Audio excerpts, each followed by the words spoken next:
गांव में खबर फैल गई कि राय साहब ने पंचों को बुलाकर खूब डांटा और इन लोगों ने जितने रुपए वसूल किए थे वह सब इनके पेट से निकाल लिए।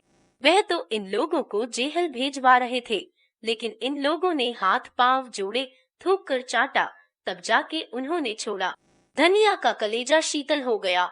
गांव में घूम घूम कर पंचों को लिज्जत करती फिरती थी। आदमी न सुने गरीबों की पुकार, भगवान तो सुनते हैं। लोगों ने सोचा था इनसे डांड लेकर मजे से फुलौड़ियां खाएंगे। भगवान ने ऐसा तमाचा लगाया कि फुलौड़ियां मुंह से निकल पड़ी। एक एक के दो दो भरने पड़े। अब चाटो मेरा मकान लेकर, मगर बैलों के बिना खेती कैसे हो। गांवों में बुआई शुरू हो गई। कार्तिक के महीने में किसान के बैल मर जाएं तो उसके दोनों हाथ कट जाते हैं। होरी के दोनों हाथ कट गए थे और सब लोगों के खेतों में हल चल रहे थे, बीज डाले जा रहे थे। कहीं कहीं गीत की तानें सुनाई देती थी। होरी के खेत किसी अनाथ अबला के घर की भांति सूने पड़े थे। पुनिया के पास भी गोई थी, शोभा के पास भी गोई थी, मगर उन्हें अपने खेतों की बुआई से कहाँ फुर्सत की होरी की बुआई करे। होरी दिन भर इधर उधर मारा मारा फिरता था। कहीं इसके खेत में जा बैठता, कहीं उसकी बुआई करा देता। इस तरह कुछ अनाज मिल जाता। धनिया, रूपा, सोना सभी दूसरों की बुआई में लगी रहती थी। जब तक बुआई रही, पेट की रोटियां मिलती गई, विशेष कष्ट न हुआ। मानसिक वेदना तो अवश्य होती थी, पर खाने भर को मिल जाता था। रात को नित्य स्त्री पुरुष में थोड़ी सी लड़ाई हो जाती थी। यहाँ तक कि कार्तिक का महीना बीत गया और गांव में मजदूरी मिलनी भी कठिन हो गई। अब सारा दारमदार ऊख पर था जो खेतों में खड़ी थी। रात का समय था, सर्दी खूब पड़ रही थी। होरी के घर में आज कुछ खाने को न था। दिन को तो थोड़ा सा भुना हुआ मटर मिल गया था, पर इस वक्त चूल्हा जलाने का कोई डौल न था और रूपा भूख के मारे व्याकुल भी और द्वार पर कौड़े के सामने बैठी रो रही थी। घर में जब अनाज का एक दाना भी नहीं है तो क्या मांगे, क्या कहे। जब भूख न सही गई तो वह आग मांगने के बहाने पुनिया के घर गई। पुनिया बाजरे की रोटियां और बथुए का साग पका रही थी। सुगंध से रूपा के मुंह में पानी भर आया। पुनिया ने पूछा, क्या अभी तेरे घर आग नहीं जली? क्या री? रूपा ने दीनता से कहा, आज तो घर में कुछ था ही नहीं, आग कहाँ से जलती। ज तो फिर आग काहे को मांगने आई है? ज दादा तमाकू पिएंगे। ज ने उपले की आग उसकी ओर फेंक दी, मगर रूपा ने आग उठाई नहीं और समीप जाकर बोली, तुम्हारी रोटियां महक रही है काकी, मुझे बाजरे की रोटियां बड़ी अच्छी लगती हैं। पुनिया ने मुस्कुराकर पूछा, खाएगी? जम्मा डांटेंगी। जम्मा से कौन कहने जाएगा। जरूपा ने पेट भर रोटियां खाई और जूठे मुंह भागी हुई घर चली गई। होरी मन मारे बैठा था कि पंडित दातादीन ने जाकर पुकारा। होरी की छाती धड़कने लगी। क्या कोई नई विपत्ति आने वाली है? आकर उनके चरण छुए और कौड़े के सामने उनके लिए माची रख दी। दातादीन ने बैठते हुए अनुग्रह भाव से कहा, अब की तो तुम्हारे खेत परती पड़ गए होरी। तुमने गांव में किसी से कुछ कहा नहीं। नहीं भोला की मजाल थी कि तुम्हारे द्वार से बैल खोल ले जाता, यही लहास गिर जाती। मैं तुमसे जनेऊ हाथ में लेकर कहता हूँ, होरी, मैंने तुम्हारे ऊपर डांड न लगाया था। धनिया मुझे नाहक बदनाम करती फिरती है। यह लाला पटेश्वरी और झिंगुरी सिंह की कारस्तानी है। मैं तो लोगों के कहने से पंचायत में बैठ भर गया था। वह लोग तो और कड़ा दंड लगा रहे थे। मैंने कह सुन के कम कराया, मगर अब सब जने सिर पर हाथ धरे रो रहे हैं। समझे थे यहाँ उन्हीं का राज है। यह न जानते थे कि गांव का राजा कोई और है। तो अब अपने खेतों की बुआई का क्या इंतजाम कर रहे हो? होरी ने करुण कंठ से कहा, क्या बताओ महाराज, पड़ती रहेंगे। जपरती रहेंगे, यह तो बड़ा अनर्थ होगा। जब भगवान की यही इच्छा है तो अपना क्या बस। ज मेरे देखते तुम्हारे खेत कैसे पड़ती रहेंगे। कल मैं तुम्हारी बुआई करा दूंगा। अभी खेत में कुछ तरी है, उपज 10 दिन पीछे होगी। इसके सिवा और कोई बात नहीं। हमारा तुम्हारा आधा साझा रहेगा। इसमें न तुम्हें कोई टोटा है न मुझे। मैंने आज बैठे बैठे सोचा तो चित्त बड़ा दुखी हुआ कि जुते जुताए खेत परती रहे जाते हैं ईजान। होरी सोच में पड़ गया। चौमासे भर इन खेतों में खाद डाली, जोता और आज केवल बुआई के लिए आधी फसल देनी पड़ रही है। उस पर एहसान कैसा जता रहे हैं। लेकिन इससे तो अच्छा यही है कि खेत परती पड़ जाए और कुछ न मिलेगा, लगान तो निकल ही आएगा। नहीं, अब की बेबाकी न हुई तो बेदखली आई धरी है। उसने यह प्रस्ताव स्वीकार कर लिया। दाता दीन प्रसन्न होकर बोले, तो चलो मैं अभी बीज तौल दूं, जिसमें सवेरे का झंझट न रहे। रोटी तो खा ली है ना। होरी ने लजाते हुए आज घर में चूल्हा न जलने की कथा कही। दाता दीन ने मीठे उलाहने के भाव से कहा, अरे तुम्हारे घर में चूल्हा नहीं जला और तुमने मुझसे कहा भी नहीं और हम तुम्हारे बैरी तो नहीं थे। इसी बात पर तुमसे मेरा जी कुड़ता है। अरे भले आदमी, इसमें लाज शर्म की कौन बात है। हम सब एक ही तो हैं। तुम शूद्र हुए तो क्या, हम ब्राह्मण हुए तो क्या, है तो सब एक ही घर के। दिन सबके बराबर नहीं जाते। कौन जाने कल मेरे ही ऊपर कोई संकट आ पड़े तो मैं तुमसे अपना दुख न कहूँगा तो किससे कहूँगा। अच्छा जो हुआ, चलो बेंग ही के साथ तुम्हें मन दो मन अनाज खाने को भी तौल दूंगा। आध घंटे में होरी मन भर जौ का टोकरा सिर पर रखे आया और घर की चक्की चलने लगी। धनिया रोती थी और साहस के साथ जौ पीसती थी। भगवान उसे किस कुकर्म का यह दंड दे रहे हैं। दूसरे दिन से बुआई शुरू हुई। होरी का सारा परिवार इस तरह काम में जुटा हुआ था मानो सब कुछ अपना ही है। कई दिन के बाद सिंचाई भी इसी तरह हुई। दाता दीन को सेत मेत के मजूर मिल गए। अब कभी कभी उनका लड़का माता दीन भी घर में आने लगा। जवान आदमी था, बड़ा रसिक और बातचीत का मीठा।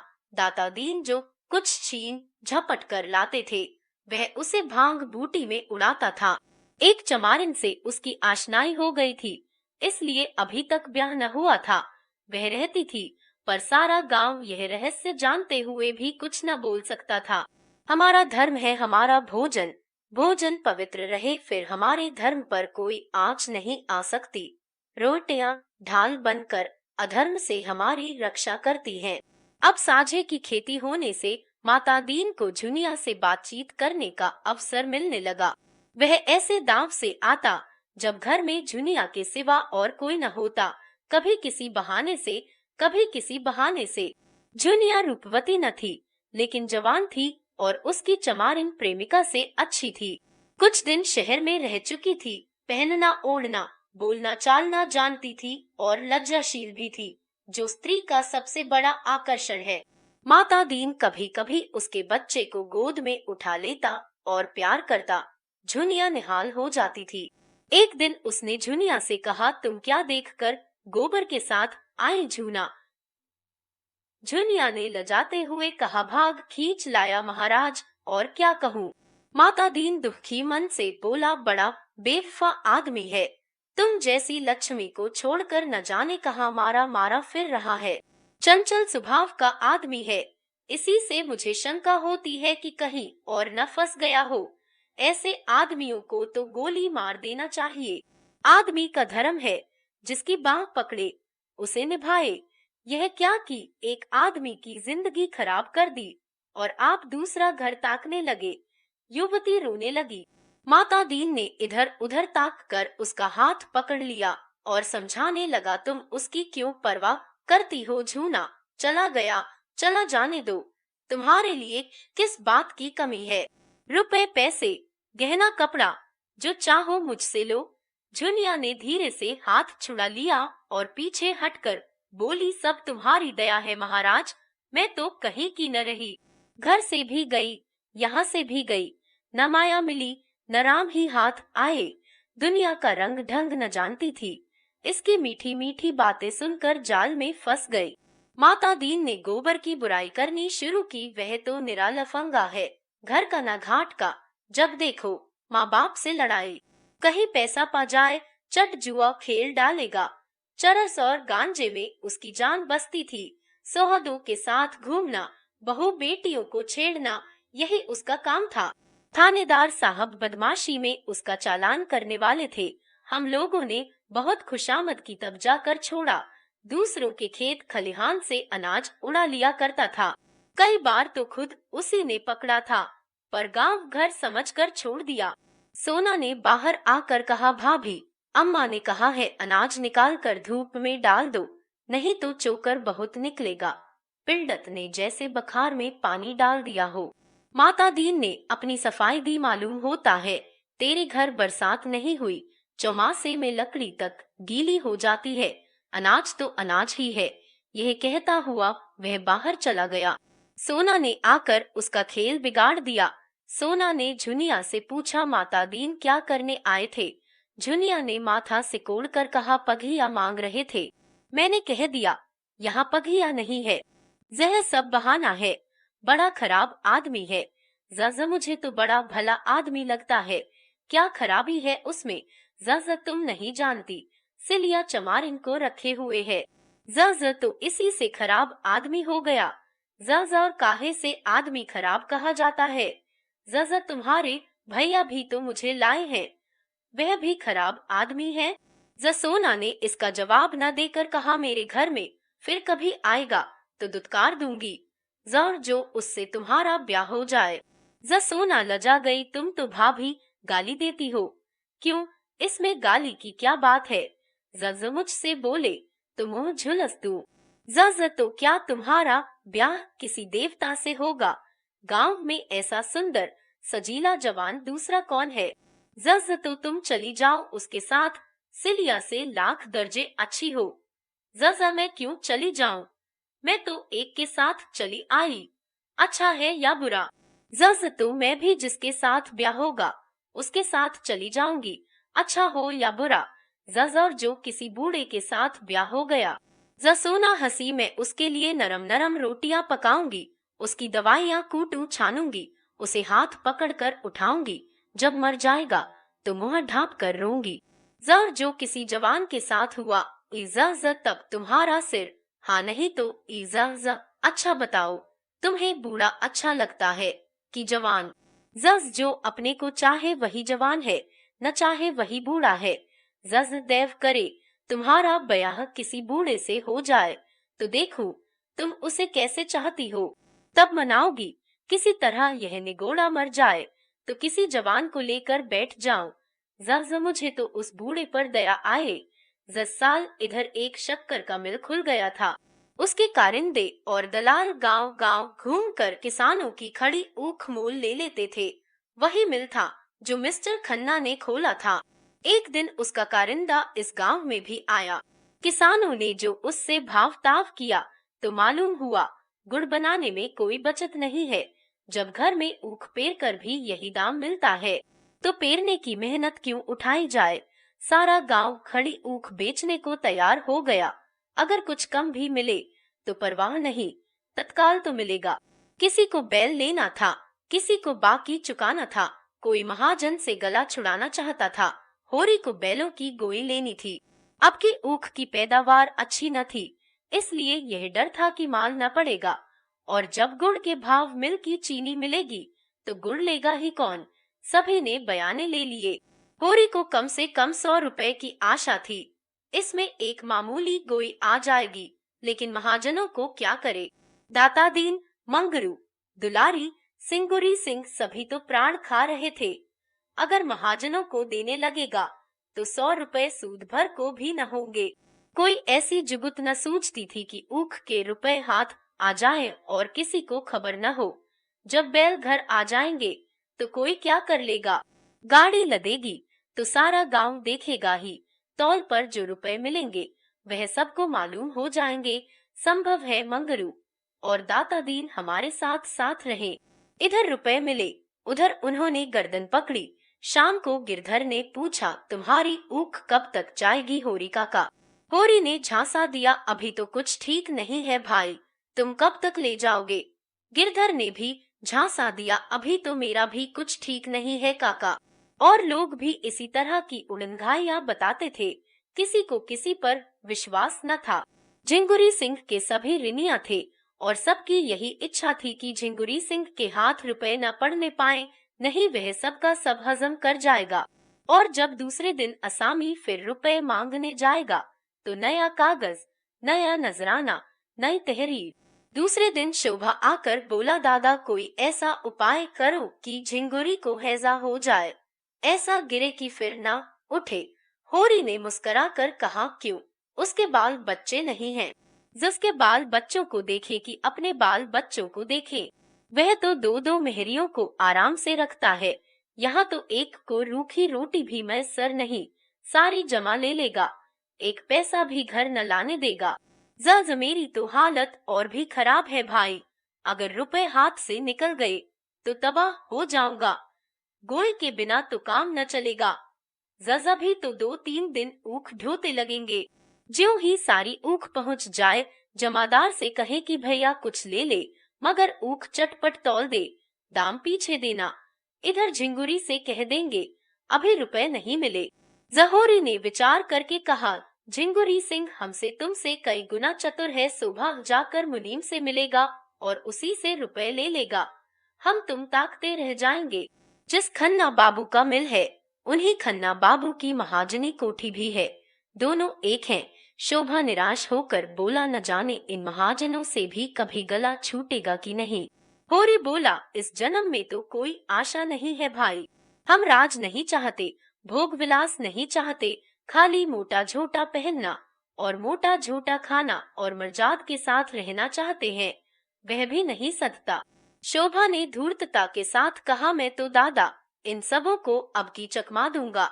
जमादार को कुछ दे दिलाकर इस बात पर राजी कर लूंगा कि रुपए के लिए हमें खूब दौड़ाएं। झिंगुरी कहाँ तक दौड़ेंगे? होरी ने हंसकर कहा, यह सब कुछ न होगा भैया, अकुशल इसी में है कि झिंगुरी सिंह के हाथ पांव जोड़ो, हम जाल में फंसे हुए हैं। जितना ही फड़फड़ाओगे उतना ही और जकड़ते जाओगे। तुम तो दादा बूढ़ों की सी बातें कर रहे हो। कटघरे में फंसे बैठे रहना तो कायरता है। फंदा और जकड़ जाए बला से, पर गला छुड़ाने के लिए जोर तो लगाना ही पड़ेगा। यही तो होगा, झिंगुरी घर द्वार नीलाम करा लेंगे। करा ले नीलाम। मैं तो चाहता हूँ कि हमें कोई रुपए न दे, हमें भूखों मरने दे, लाते खाने दे, एक पैसा भी उधार न दे। लेकिन पैसा वाले उधार न दे तो सूद कहाँ से पाएं? एक हमारे ऊपर दावा करता है तो दूसरा हमें कुछ कम सूद पर रुपए उधार देकर अपने जाल में फंसा लेता है। मैं तो उसी दिन रुपए लेने जाऊंगा जिस दिन झिंगुरी कहीं चला गया होगा। होरी का मन भी विचलित हुआ। हाँ, यह ठीक है, जब ऊख तुलवा देंगे, रुपए दांव घात देख कर ले आएंगे। ज बस बस यही चाल चलो। दूसरे दिन प्रातःकाल गांव के कई आदमियों ने ऊख काटनी शुरू की। होरी भी अपने खेत में गड़ासा लेकर पहुंचा। उधर से शोभा भी उसकी मदद को आ गया। पुनिया, झुनिया, धनिया, सोना सभी खेत में जा पहुंची। कोई ऊख काटता था, कोई छीलता था, कोई पूले बांधता था। महाजनों ने जो ऊख कटते देखी तो पेट में चूहे दौड़े। एक तरफ से दुलारी दौड़ी, दूसरी तरफ से मंगरू साह, तीसरी ओर से माता दीन और पटेश्वरी और झिंगुरी के पियादे। दुलारी हाथ पांव में मोटे मोटे चांदी के कड़े पहने, कानों में सोने का झुमक, आंखों में काजल लगाए। बूढ़े यौवन को रंगे रंगाए आकर बोली, पहले मेरे रुपए दे दो तब ऊख काटने दूंगी। मैं जितना ही गम खाती हूँ उतना ही तुम शेर होते हो। 2 साल से एक धेला सूद नहीं दिया, 50 तो मेरे सूद के होते हैं। होरी ने घिघिया कर कहा, भाभी ऊख काट लेने दो, इनके रुपए मिलते हैं तो जितना हो सकेगा तुमको भी दूंगा। न गांव छोड़कर भागा जाता हूँ, न इतनी जल्द मौत ही आई जाती है। खेत में खड़ी ऊख तो रुपए न देगी। दुलारी ने उसके हाथ से गड़ासा छीन कर कहा, नियत इतनी खराब हो गई है तुम लोगों की, तभी तो बरकत नहीं होती। आज 5 साल हुए, होरी ने दुलारी से 30 रुपए लिए थे। 3 साल में उसके 100 रुपए हो गए। तब स्टाम्प लिखा गया। 2 साल में उस पर 50 रुपया सूद चढ़ गया था। होरी बोला, सहुआइन, नियत तो कभी खराब नहीं की और भगवान चाहेंगे तो पाई पाई चुका दूंगा।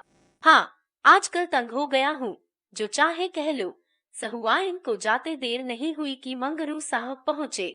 काला रंग, तोंद कमर के नीचे लटकती हुई, 2 बड़े बड़े दांत सामने जैसे काट खाने को निकले हुए, सिर पर टोपी, गले में चादर, उम्र भी 50 से ज्यादा नहीं। पर लाठी के सहारे चलते थे। गठिया का मरज हो गया था, खांसी भी आती थी।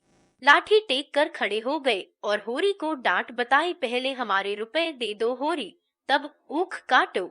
हमने रुपए उधार दिए थे, खैरात नहीं थे। 3-3 साल हो गए, न सूद न ब्याज, मगर यह न समझना कि तुम मेरे रुपए हजम कर जाओगे। मैं तुम्हारे मुदेर से भी वसूल कर लूंगा। शोभा मस्खरा था, बोला तब काहे को घबराते हो साहजी, इनके मुर्दे ही से वसूल कर लेना। नहीं, 1-2 साल के आगे पीछे दोनों ही सरग में पहुंचोगे, वही भगवान के सामने अपना हिसाब चुका लेना। मंगरू ने शोभा को बहुत बुरा भला कहा, जमा मार, बेईमान इत्यादि।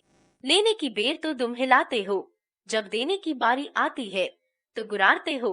घर बिकवा लूंगा, बैल बधिये नीलाम करा लूंगा। शोभा ने फिर छेड़ा, अच्छा ईमान से बताओ सा, कितने रुपए दिए थे, जिसके अब 300 रुपए हो गए हैं। जब तुम साल के साल सूद न दोगे तो आप ही बढ़ेंगे। जज पहले पहल कितने रुपए दिए थे तुमने? 50 ही तो। जज कितने दिन हुए, यह भी तो देख। जज 5-6 साल हुए होंगे। जज 10 साल हो गए पूरे, 11वां जा रहा है। जज 50 रुपए के 300 रुपए लेते तुम्हें जरा भी शर्म नहीं आती? जज शर्म कैसी, रुपए दिए हैं कि खैरात मांगते हैं। जहोरी ने इन्हें भी चिरौरी बिनती करके विदा किया।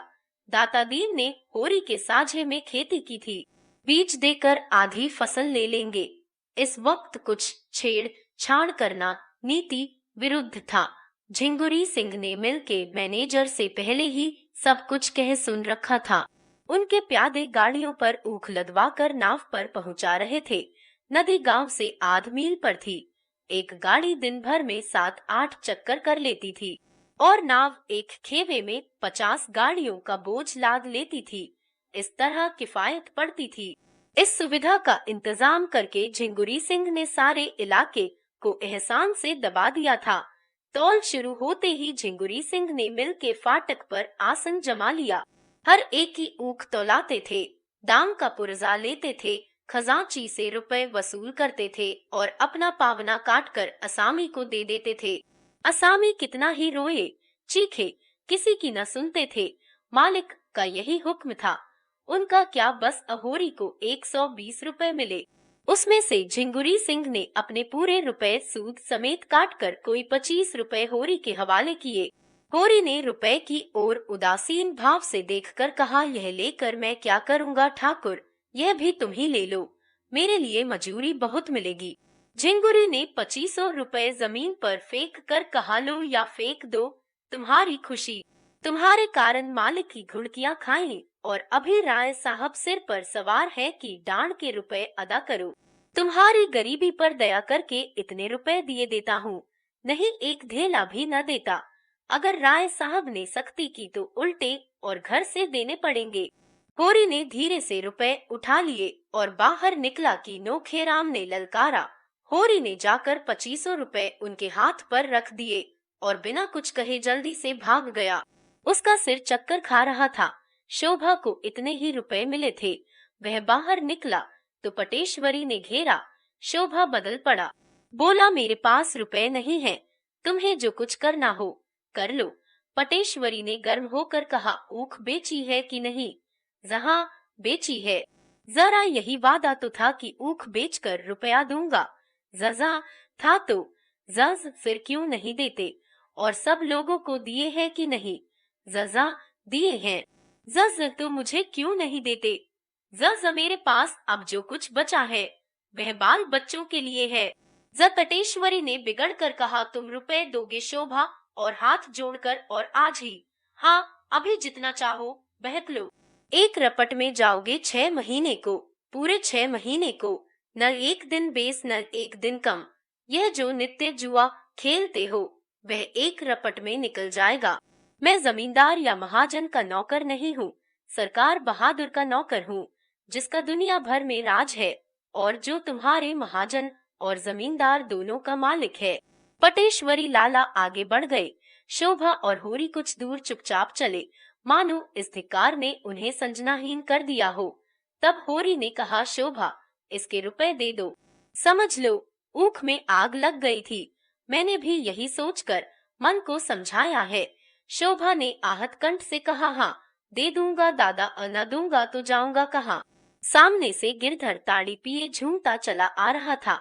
दोनों को देखकर बोला, झिंगुरिया ने सारे का सारा ले लिया होरी काका, अचबेना को भी एक पैसा न छोड़ा। हत्यारा कहीं का, रोया गिड़गिड़ाया, पर इस पापी को दया न आई।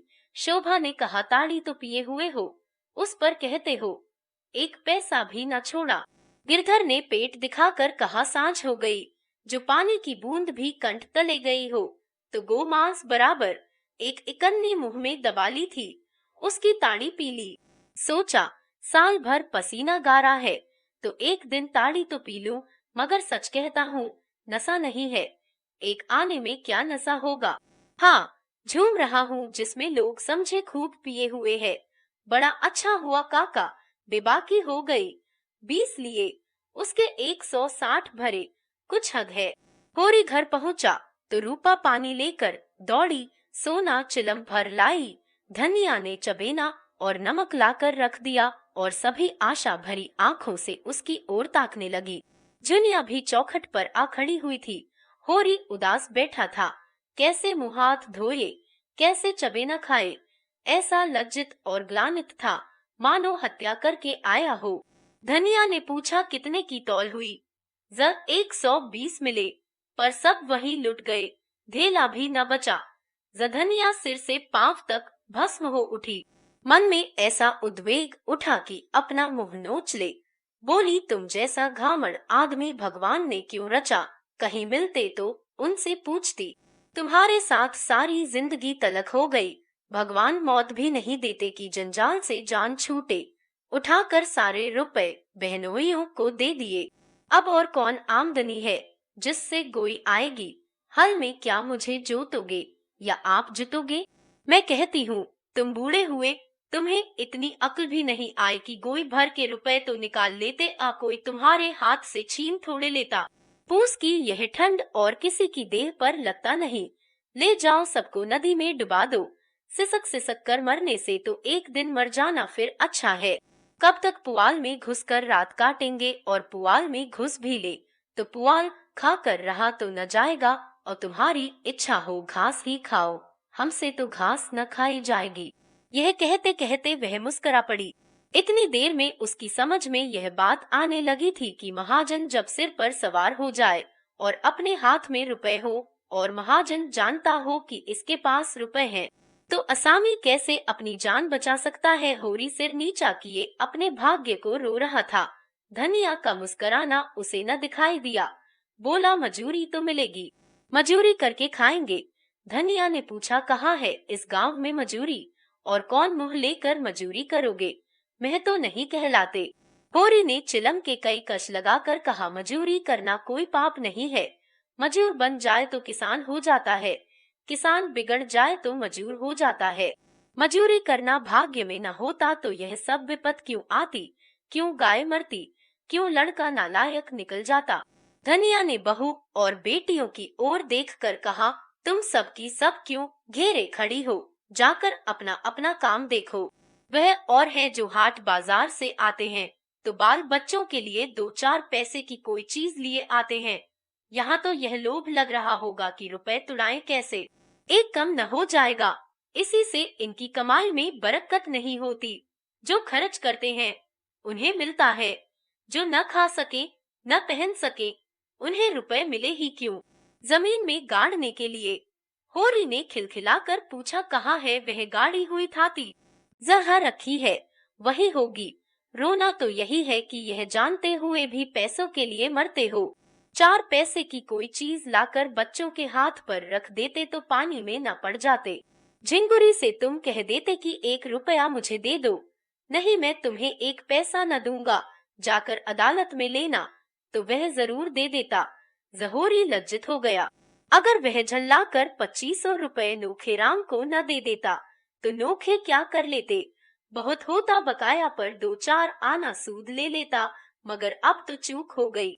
जुनिया ने भीतर जाकर सोना से कहा, मुझे तो दादा पर बड़ी दया आती है। बेचारे दिन भर के थके मांदे घर आए तो अम्मा कोसने लगी। महाजन गला दबाए था तो क्या करते बेचारे, इज्जत तो बैल कहाँ से आएंगे। जजा महाजन अपने रुपए चाहता है, उसे तुम्हारे घर के दुखड़ों से क्या मतलब। जब माँ वहाँ होती तो महाजन को मजा चखा देती, अभागा रोकर रह जाता। झुनिया ने दिल लगी की तो यहाँ रुपए की कौन कमी है। तुम महाजन से जरा हंसकर बोल दो, देखो सारे रुपए छोड़ देता है कि नहीं। सच कहती हूँ, दादा का सारा दुख दलिद्र दूर हो जाए। सोना ने दोनों हाथों से उसका मुंह दबाकर कहा, बस चुप ही रहना, नहीं कहे देती हूँ। अभी जाकर अम्मा से माता दीन की सारी कलें खोल दूं तो रोने लगो। झुनिया ने पूछा, क्या कह दोगी अम्मा से। कहने को कोई बात भी हो, जब वह किसी बहाने से घर में आ जाते हैं तो क्या कह दूं कि निकल जाओ, फिर मुझसे कुछ ले तो नहीं जाते, कुछ अपना ही दे जाते हैं। सिवाय मीठी मीठी बातों के वह झुनिया से कुछ नहीं पा सकते, और अपनी मीठी बातों को महंगे दामों बेचना भी मुझे आता है। मैं ऐसी अनाड़ी नहीं हूँ कि किसी के झांसे में आ जाऊं। हाँ, जब जान जाऊंगी कि तुम्हारे भैया ने वहाँ किसी को रख लिया है, तब की नहीं चलाती। तब मेरे ऊपर किसी का कोई बंधन न रहेगा। अभी तो मुझे विश्वास है कि वह मेरे हैं और मेरे ही कारण उन्हें गली गली ठोकर खाना पड़ रहा है। हंसने बोलने की बात न्यारी है, पर मैं उनसे विश्वासघात न करूंगी। जो एक से दो का हुआ वह किसी का नहीं रहता। शोभा ने आकर होरी को पुकारा और पटेश्वरी के रुपए उसके हाथ में रखकर बोला, भैया तुम जाकर ये रुपए लाला को दे दो, मुझे उस घड़ी न जाने क्या हो गया था। होरी रुपए लेकर उठा ही था कि शंख की ध्वनि कानों में आई। गांव के उस सिरे पर ध्यान सिंह नाम के एक ठाकुर रहते थे। पलटन में नौकर थे और कई दिन हुए 10 साल के बाद रजा लेकर आए थे। बगदाद, अदन, सिंगापुर, बर्मा चारों तरफ घूम चुके थे। अब ब्याह करने की धुन में थे, इसीलिए पूजा पाठ करके ब्राह्मणों को प्रसन्न रखना चाहते थे। होरी ने कहा, जान पड़ता है 7 अध्याय पूरे हो गए, आरती हो रही है। शोभा बोला, हाँ जान तो पड़ता है, चलो आरती ले लो। होरी ने चिंतित भाव से कहा, तुम जाओ, मैं थोड़ी देर में आता हूँ। ध्यान सिंह जिस दिन आए थे सबके घर सेर भर मिठाई बहना भेजी थी। होरी से जब कभी रास्ते मिल जाते कुशल पूछते। उनकी कथा में जाकर आरती में कुछ न देना अपमान की बात थी। आरती का थाल उन्हीं के हाथ में होगा, उनके सामने होरी कैसे खाली हाथ आरती ले लेगा। इससे तो कहीं अच्छा है कि वह कथा में जाए ही नहीं। इतने आदमियों में उन्हें क्या याद आएगी कि होरी नहीं आया। कोई रजिस्टर लिए तो बैठा नहीं है कि कौन आया कौन नहीं आया। वह जाकर खाट पर लेट रहा, मगर उसका हृदय महसूस महसूस कर रह जाता था। उसके पास एक पैसा भी नहीं है। तांबे का एक पैसा आरती के पुण्य और महात्म्य का उसे बिल्कुल ध्यान न था। बात थी केवल व्यवहार की। ठाकुर जी की आरती तो वह केवल श्रद्धा की भेंट देकर ले सकता था, लेकिन मर्यादा कैसे तोड़े, सबकी आंखों में हेठा कैसे बने। सहसा वह उठ बैठा। क्यों मर्यादा की गुलामी करे, मर्यादा के पीछे आरती का पुण्य क्यों छोड़े। लोग हंसेंगे, हंस ले, उसे परवाह नहीं है। भगवान उसे कुकर्म से बचाए रखे, और वह कुछ नहीं चाहता। वह ठाकुर के घर की ओर चल पड़ा।